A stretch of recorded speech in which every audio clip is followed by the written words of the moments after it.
Hola inversores, soy Pablo Nogales y en el vídeo de hoy nos vamos a salir un poco de la rutina más didáctica para dar paso a la actualidad.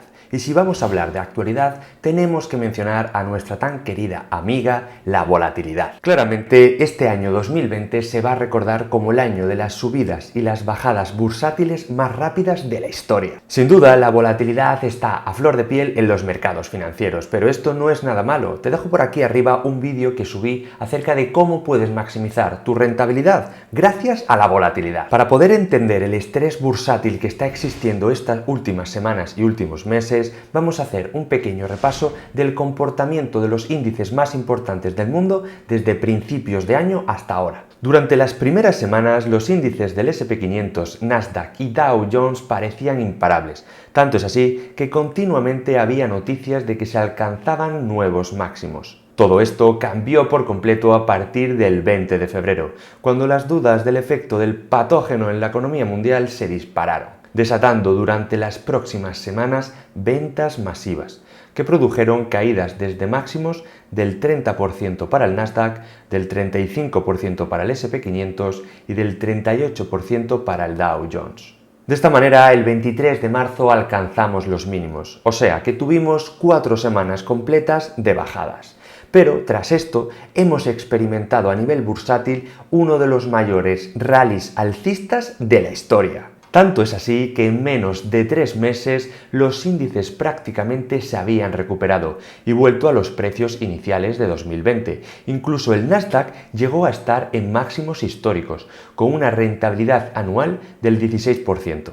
Pero como vemos, algo no gustó al mercado el 11 de junio. Y sí, digo esto porque el 11 de junio tuvimos titulares tales como Jueves Negro, Wall Street sufre su mayor caída desde marzo y el IBEX pierde un 5%. Llegados a este punto nos hacemos varias preguntas. ¿Qué fue lo que pasó para que los inversores entrasen nuevamente en pánico? ¿Es realmente sostenible este rally alcista? ¡Veámoslo!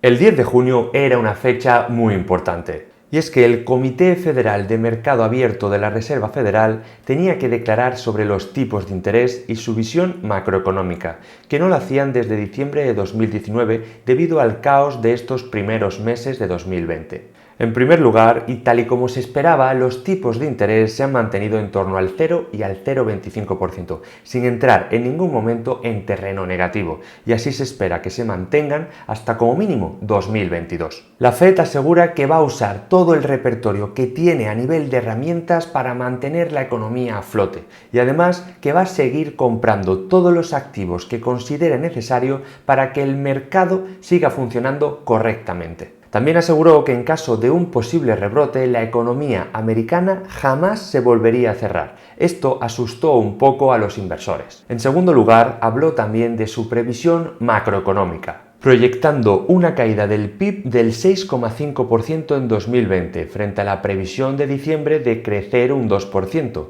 En relación al desempleo, estiman que el paro alcanzará un 9,3% frente al 3,5% estimado en diciembre. A todo esto también tenemos que mencionar los últimos datos de empleo.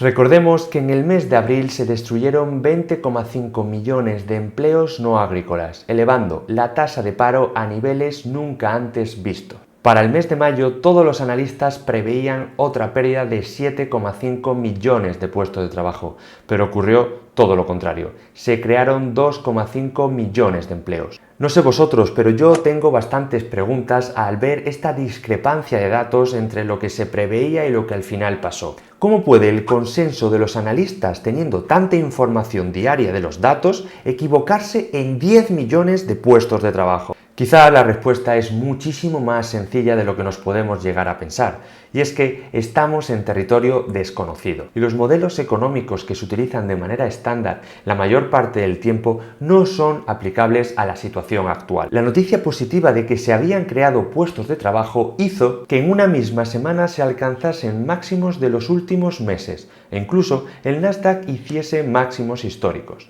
El Nasdaq llega a tocar por primera vez los 10.000 puntos en Wall Street. Y luego, tan solo 2 días después, tras las declaraciones de la Fed respecto a los tipos de interés, la imposibilidad de cierre de la economía americana en caso de rebrote y el PIB, consiguió que el pánico se apoderase de los mercados. Jueves negro, Wall Street se hundió un 7%, sufriendo la peor caída en 12 semanas. Sin duda, esta situación es muy crítica. Nadie tiene la bola de cristal y nadie sabe lo que va a pasar, pero este optimismo generalizado en los mercados durante estas últimas semanas puede causar muchísimo daño a los inversores incautos. Tener cuidado porque todo esto tenemos que mirarlo con lupa. Si desagregamos el comportamiento bursátil americano por sectores, vemos que el único que se ha recuperado es el tecnológico. El resto sigue por debajo de niveles de principios de año. Sectores como la energía, industria, materiales, financiero, etc. Y hablando concretamente del sector financiero, si los tipos de interés siguen a estos niveles tan bajos, durante los próximos años van a tener que reinventarse o lo van a pasar realmente mal. Mirando más allá de los mercados financieros, tenemos algunas noticias positivas, como por ejemplo que se ha reducido el tiempo esperado para la posible vacuna, la cual se espera para finales de año y ya se está empezando a probar en humanos. Y que la situación en la mayor parte de países se está controlando, volviendo poco a poco a la normalidad. Aunque hay excepciones como puede ser Brasil o la India, donde la situación aún está descontrolada. Pero por desgracia tenemos también malas noticias. Antes de que se produjese todo este caos debido al patógeno, subí un vídeo que te dejo por aquí arriba en el cual yo hablaba de los 4 riesgos que amenazaban a la economía mundial. Échale un ojo porque creo que te va a parecer muy interesante. Esos 4 motivos que menciono en el vídeo a día de hoy siguen en pie y por desgracia han empeorado muchísimo más debido a la problemática mundial en la que nos encontramos. A esto tenemos que añadirle además varios peligros y noticias negativas. Como por ejemplo los bancos centrales y los estados que se están quedando sin herramientas monetarias y fiscales. En el supuesto caso en el que haya otra crisis, ya sea por un rebrote o por otro motivo, lo podemos pasar bastante mal. Tenemos un desempleo alto a nivel mundial respecto a los niveles de principios de año. Mencionar que a fecha de este vídeo tenemos más de 425.000 muertos a nivel mundial por el patógeno.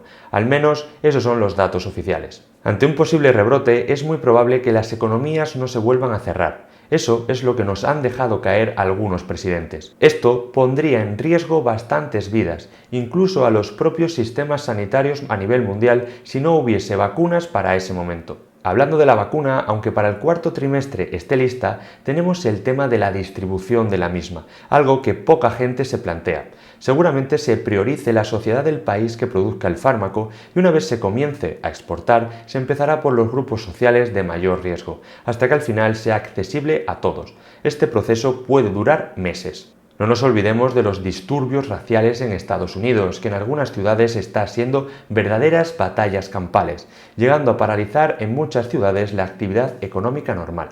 A nivel internacional, la movilidad aún está muy restringida. El turismo para este verano aún es una incertidumbre, aunque de seguir así vamos en buen camino. Y por último, no quiero ser mal pensado, pero a final de año son las elecciones a la presidencia de la Casa Blanca y digamos que a Trump le interesa que haya buenas proyecciones económicas. Esto nos puede llevar a un optimismo basado en humo. Claramente hay más riesgos a nivel mundial de los que yo te he comentado en este vídeo, pero estos son los que yo considero más importantes, sumados a los que ya comenté en el vídeo que te he dejado por aquí arriba. Ya sabemos que la bolsa se suele adelantar varios meses al comportamiento de la economía real, pero llegados a este punto quiero haceros la siguiente pregunta. ¿Creéis que el fervor bursátil define adecuadamente la realidad económica actual o es sencillamente un espejismo? Dejadme vuestras respuestas en los comentarios, me interesa muchísimo saber lo que pensáis. Yo personalmente tengo mis dudas, ojalá todo subiese y recuperásemos la normalidad a nivel económico, pero creo que la economía real de muchísimos países se ha visto muy dañada con esta crisis